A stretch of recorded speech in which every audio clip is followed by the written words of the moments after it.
Question number 15. Find the scalar component of the vector AB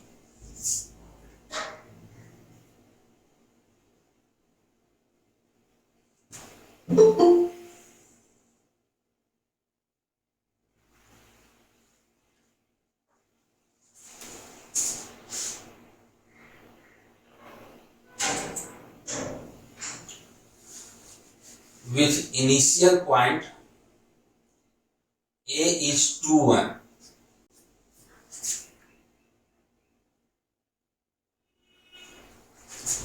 and terminal point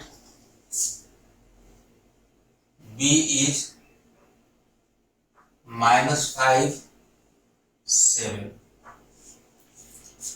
So what will be position vector of A? 2i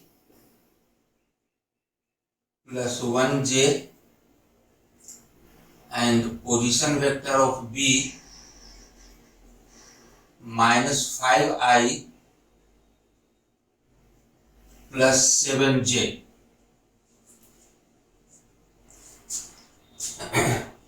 Therefore, vector AB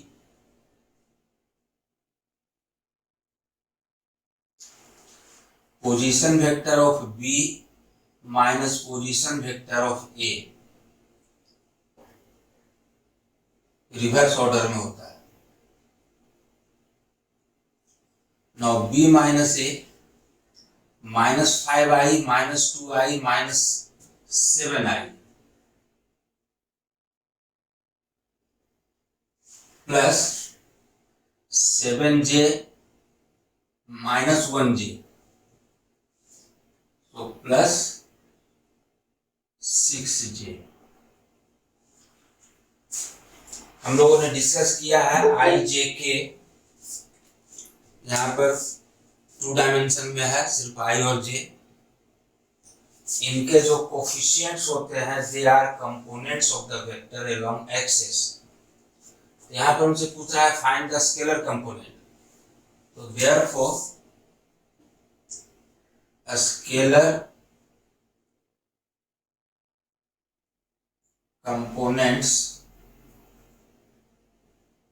are -7 and 6.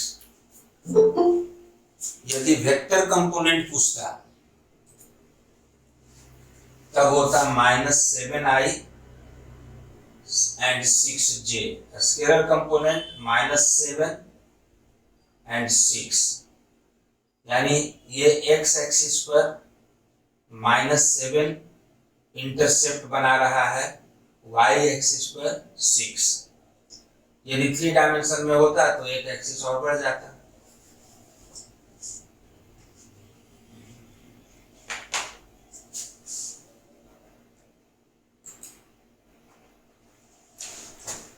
Next question, find lambda if in दोनों vector का cross product 0 है.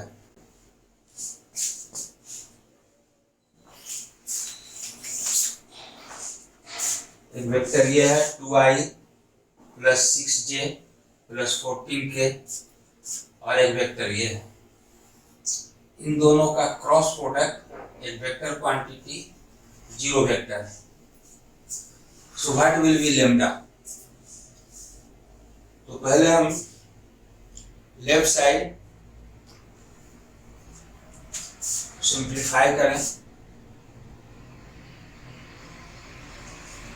हम लोगों ने पढ़ा है कि component के टर्म में क्रॉस प्रोडक्ट का वैल्यू डेट के फॉर्म में लिखा है. First row is I, J, K. Second row, components of first vector 2, 6, 14. And third row is components of second vector तो 1i 1 minus lambda 7, this is equal to 0 vector. अब determinant expand करना आप लोग जानते हैं, इसको एक्सपेंड किए i times -6 है वहाँ ना, कहाँ वो 2 - 6 और फिर 14, सॉरी प्लस है, ये प्लस है जी, ये प्लस है, तो 2 + 6 + 14, i का कोफिशिएंट 1, j का माइनस लेमडा और k का 7, तो ठीक तो है, ठीक है। इसलिए हम पूछे थे कि वो सही दिख रहा है या नहीं, या एक लाइट ऑफ करें तो देखो तो अंतर पड़ता है,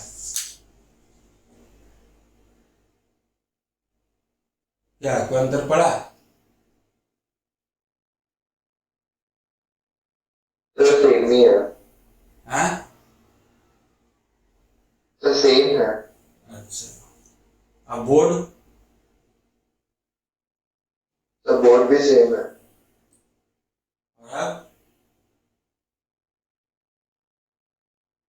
चलो ठीक तो अभी भी ठीक है।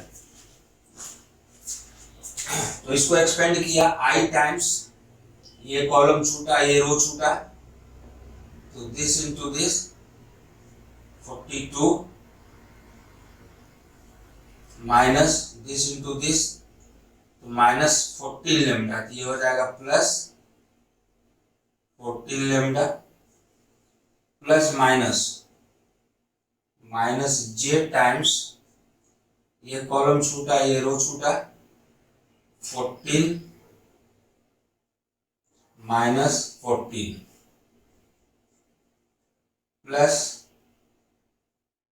k टाइम्स, ये रो छूटा, ये कॉलम छूटा, -2 लेमडा -6 इक्वल टू 0 वेक्टर, और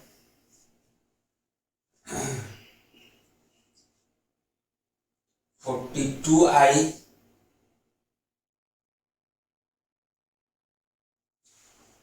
या यहीं से हम सोच सकते हैं 0 वेक्टर का मतलब क्या है। राइट साइड जो 0 वेक्टर है, एक्चुअली इसका मतलब है 0i plus 0j plus 0k,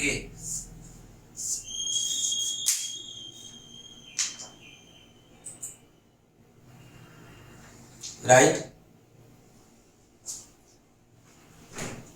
0 vector is 0i plus 0j plus 0k, और हमने थ्योरी में पढ़ा है इन टर्म्स ऑफ कंपोनेंट्स,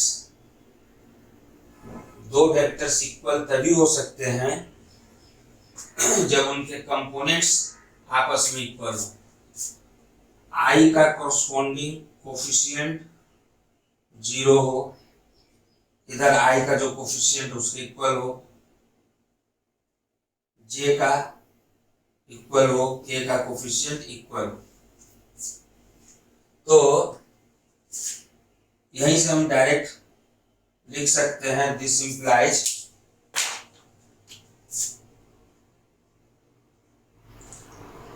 अब देखो ये तो 0 है, 0 है, मैच कर रहा है, ये भी 0 होना चाहिए, ये भी 0 होना चाहिए, चेक कर लीजिए। This implies 42 plus 14 lambda is 0 and -2 lambda -6 is 0। यहां पर ये 0 होगा, स्केलर 0, तो क्या इससे मिलता है?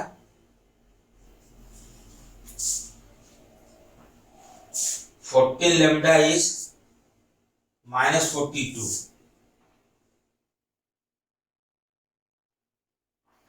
14 lambda is -42.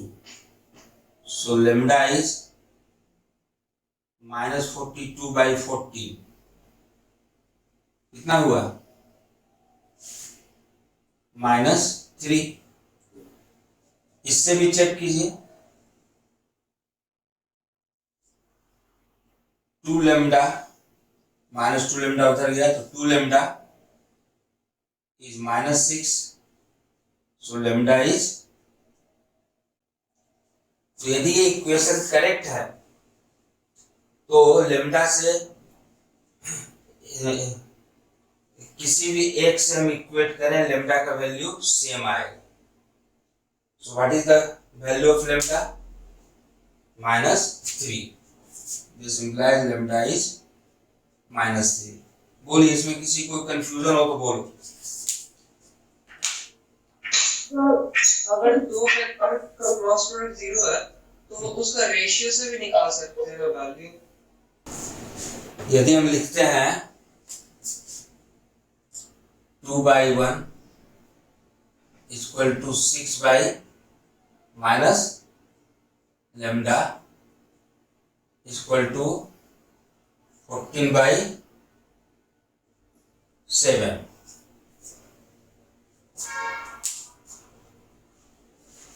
लेकिन किस प्रिंसिपल से, ये बतलाइए हमको. रीजनिंग है, देखो vector A cross vector B, zero vector कब होगा? If A is not zero, B is not zero, यानी A and B are non zero vectors, तो इनका क्रॉस प्रोडक्ट जीरो तभी हो सकता है जब एंगल जीरो, क्योंकि ए क्रॉस बी क्या होता है? Magnitude A magnitude B sine theta unit vector है.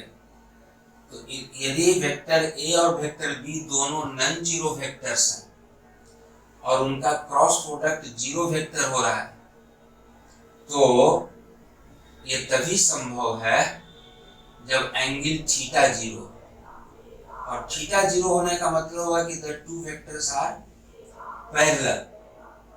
और यदि ये पैरेलल वेक्टर्स हैं तो इन दोनों वेक्टर्स के कंपोनेंट्स प्रोपोर्शनल होंगे. इस प्रिंसिपल से ये सही है. और यदि हमें मल्टीपल चॉइस क्वेश्चन का आंसर करना है तो वहां पर हम इतना न करके इसको कर सकते हैं. लेकिन अभी जो आपका एग्जाम होने जा रहा है, हम उसके लिए प्रिपेयर हो रहे हैं. वहां पर आपको मल्टीपल चॉइस क्वेश्चन नहीं रहेंगे, वहां सब्जेक्टिव रहेगा, और सब्जेक्टिव में आपको इस तरह से बनाना होगा. क्लियर? ये भी करेक्ट. यहां से भी देखो लैम्डा का वैल्यू वही आएगा. और ये प्रिंसिपल कहां से फॉलो कर रहा है? यहां से. यदि वेक्टर ए और vector B non zero vectors हैं और उनका क्रॉस प्रोडक्ट जीरो वेक्टर है, ये तभी संभव है when the two vectors are parallel. And if vectors are parallel, their components must be proportional. Right?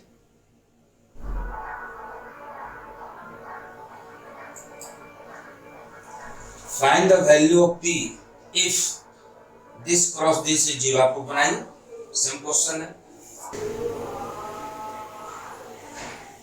यदि शॉर्टकट मेथड से बनाए तो क्या होगा?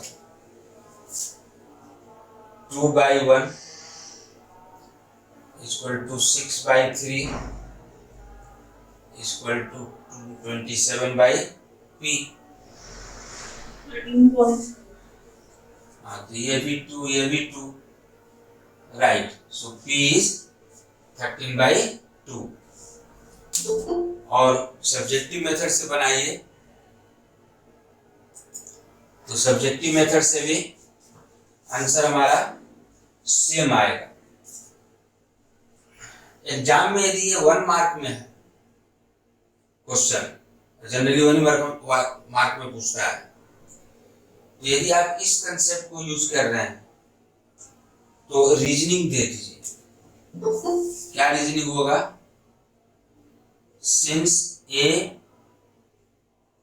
is non-zero vector, B is non-zero vector, and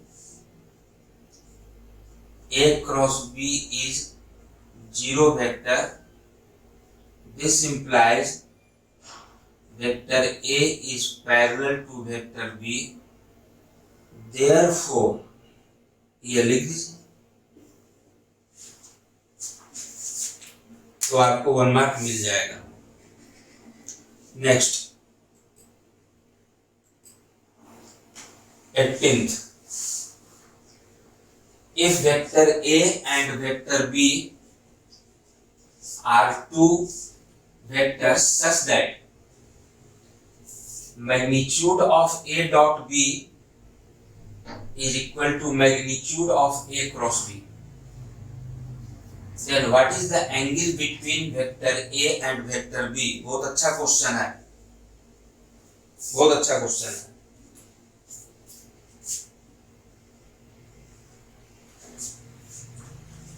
Magnitude of A dot B is equal to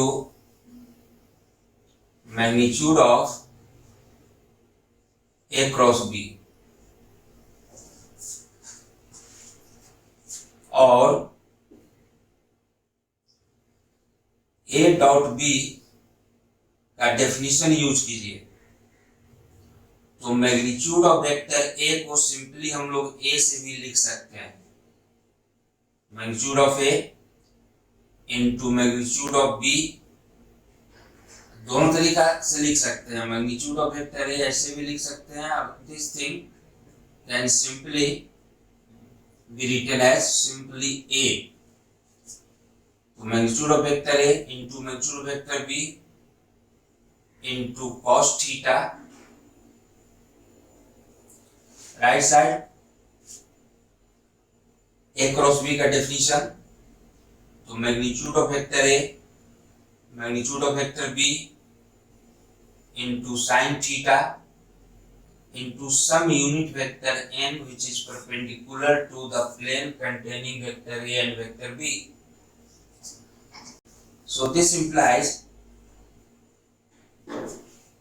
ये भी magnitude है, ये भी स्केलर है, मैग्नीट्यूड है, ये भी स्केलर है, इसलिए इस मैग्नीट्यूड ये मैग्नीट्यूड डिस्ट्रीब्यूट करेगा magnitude of A into magnitude of B into magnitude of cos theta. Magnitude of A यही रहेगा, मैग्नीट्यूड ऑफ B ही रहेगा, मैग्नीट्यूड cos थीटा ही रहेगा।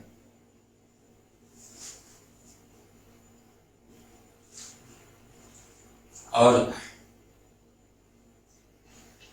इधर भी वही बात,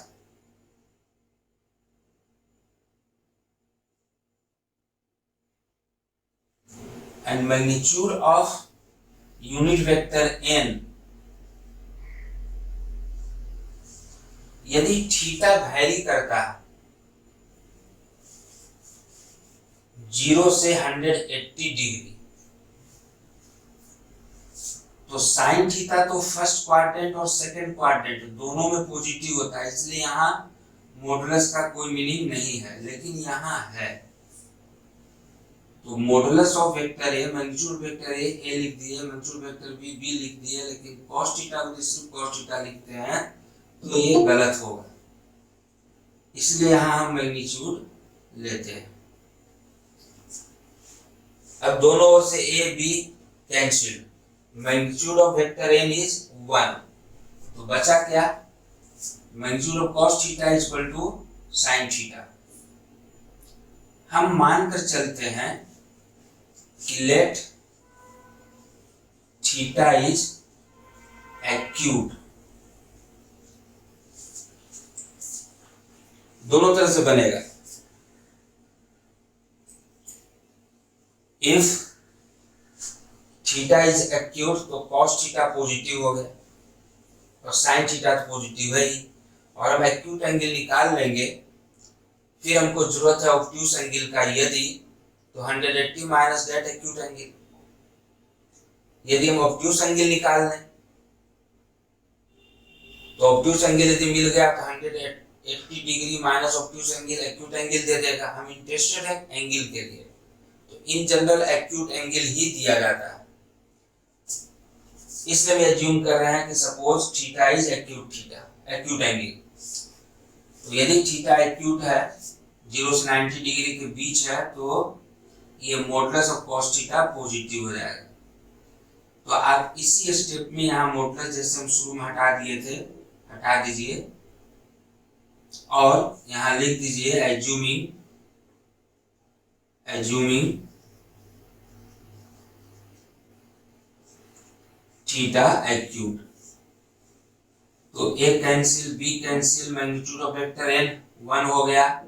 cos theta is equal to sin theta, दोनों ओर cos थीटा से डिवाइड कर दिया, so tan theta is 1, so this implies theta is 45 degree, pi by 4, and this is the answer। इन्हें कोई डाउट हो या कोई और दिमाग में तो बोलो। हाँ जी सर, वो मॉडुलस cos थीटा क्यों रखे थे, एक और बार बताइए तो।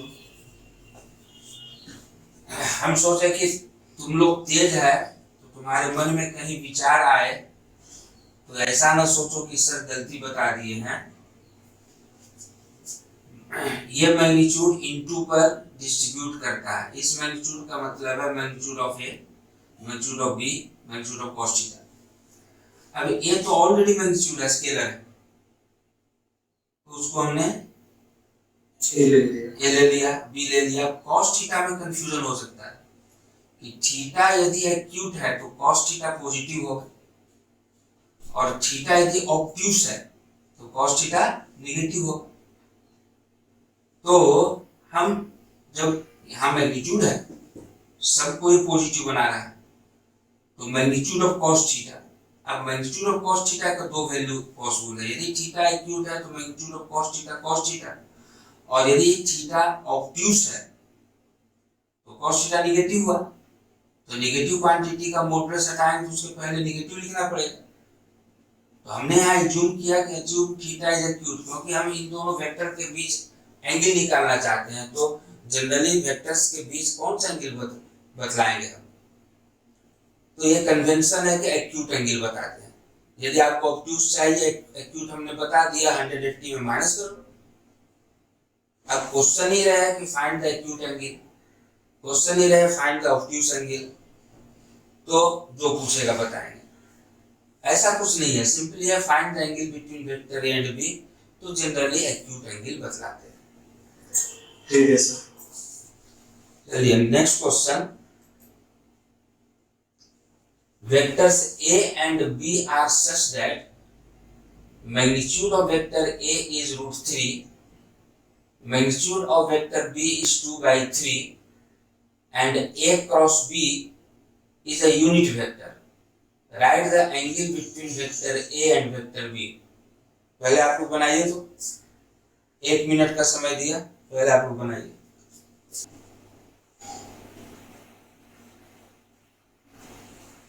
यही इंपॉर्टेंट पॉइंट था इसमें कि वर्ड्स में कह रहा है कि A cross B is a unit vector, इसी को यूज करें। और A क्रॉस B को का डेफिनेशन यूज किया, तो मैग्नीट्यूड ऑफ वेक्टर A को सिंपली A लिख सकते हैं, into magnitude of vector B को सिंपली B लिख सकते हैं, sign theta unit vector n is 1। अब ये मैग्नीट्यूड इन चारों पर डिस्ट्रीब्यूट करेगा। मैग्नीट्यूड ऑफ वेक्टर ए यही रहेगा, magnitude of vector B, magnitude of sine theta रहेगा, क्योंकि थीटा एक्यूट हो ऑब्ट्यूस हो, दोनों ही केस में साइन थीटा हमेशा पॉजिटिव होता है। एंड यूनिट वेक्टर n का मैग्नीट्यूड 1 हो गया। इक्वल टू 1 और sine theta is 1 upon a into B, 1 upon a का मैग्नीट्यूड दिया हुआ है √3 और b इज 2/3, तो 1/b 3/2. So this is √3/2. So this implies theta is 60 degree.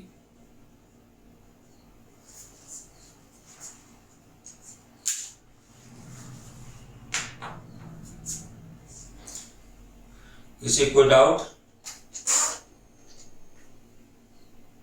Next, if vector p is a unit vector and vector x minus vector p dot vector x plus vector p is 8p. ये ध्यान रहे यहाँ dot है क्योंकि difference of two vectors is a vector, sum of two vectors is a vector. तो दो vector के बीच या तो डॉट प्रोडक्ट होगा या क्रॉस प्रोडक्ट, सिंपल प्रोडक्ट नहीं हो सकता. और चूंकि ये डॉट प्रोडक्ट है, स्केलर क्वांटिटी है, सो इट इज 80. तो एक बहुत इंटरेस्टिंग पॉइंट यहाँ पर आपको नोट करना चाहिए कि ऑर्डिनरी अलजेब्रा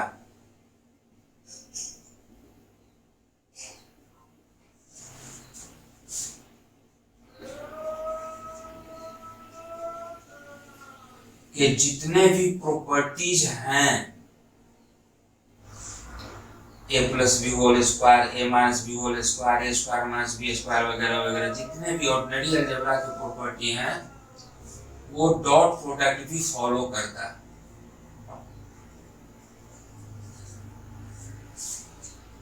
आप इस बात को नहीं मानिए, डायरेक्ट आप डॉट प्रोडक्ट लीजिए तो आप पाएंगे कि यही चीज आता है. क्या मैं कहना चाह रहा हूं, आप अपना समय बचाने के लिए इस प्रॉपर्टी को यूज कर सकते हैं. a minus B into A plus B, direct हम इसको लिख सकते हैं a square minus B square. a की जगह वेक्टर x और b की जगह वेक्टर p. यदि आप डायरेक्ट नहीं भी लिखेंगे तो मल्टीप्लाई करेंगे तो सेम चीज आएगा. यदि आप डॉट प्रोडक्ट के प्रॉपर्टी से भी करेंगे तो आप देख सकते हैं सेम आएगा. आप डॉट प्रोडक्ट लेंगे तो क्या लिखेंगे, vector x dot vector x यानी वेक्टर x का square plus vector x dot vector p minus vector p dot vector x. और डॉट प्रोडक्ट कम्यूटेटिव होता है. Vector p dot vector x is same as vector x dot vector p, जो पहले वाले से cancel हो जाएगा, minus vector p dot vector p. और डॉट प्रोडक्ट का स्क्वायर होता है, हम बता चुके हैं. तो क्वेश्चन नंबर 20 का एक्चुअल मीनिंग है वेक्टर x का स्क्वायर माइनस वेक्टर p का स्क्वायर एंड दिस इज 80. ये डायरेक्ट आप लिख सकते हैं और मल्टीप्लाई कीजिए तब भी यही आएगा, क्योंकि x dot vector p and minus vector p dot vector x cancel हो जाएगा, तो यही बचेगा. और हम ये भी बताए हैं कि ये कन्वेंशन है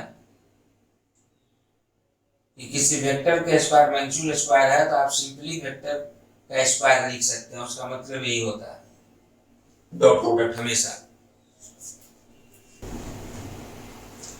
हमसे पूछा क्या है क्वेश्चन में, find magnitude of vector x, और दिया हुआ है if p is a unit vector P एक यूनिट वेक्टर है, so magnitude of vector x square minus P unit vector है, इसका मतलब इसका मैग्नीट्यूड 1 है, 1 का square 1 equal to 80। So magnitude of vector x minus 1 उधर गया, 81, 81 का स्क्वायर 9, प्लस माइनस नहीं लेंगे, मैग्नीट्यूड है, लेंथ है, सो इट इज सिंपली 9। बोले कि नहीं, कोई डाउट इसमें?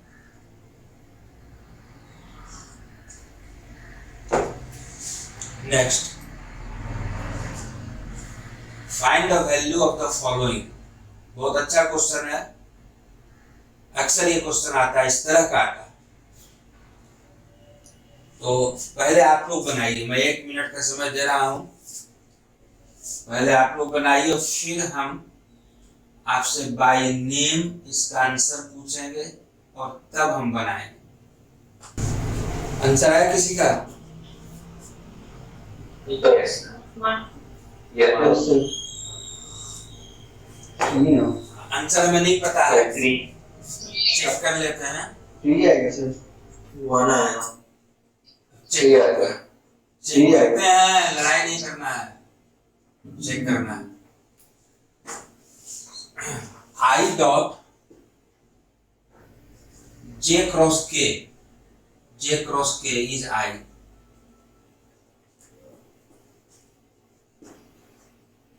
Plus J dot I cross K clock wise हो गया, क्या होगा value? -J plus K dot I cross J K। Now I dot I क्या होता है? ये सब तो याद होना चाहिए, 1 minus J dot J 1 plus K dot K 1, so answer is 1।